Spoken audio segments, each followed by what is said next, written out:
চট্টগ্রাম শিক্ষা বোর্ডে 2024 খ্রিস্টাব্দের এসএসসি পরীক্ষায় অংশ না নিয়ে পাশ করেছে 2 পরীক্ষার্থী।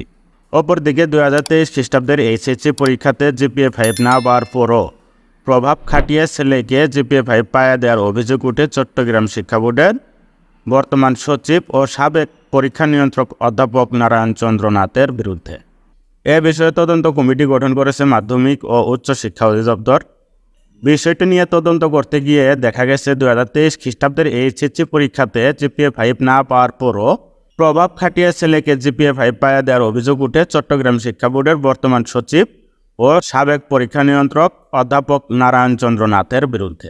তদন্ত কমিটি 2023 খ্রিস্টাব্দের এইচএসসি পরীক্ষার নম্বর ফর্দ চাইলে তা দিতে পারেনি বোর্ড কর্তৃপক্ষ।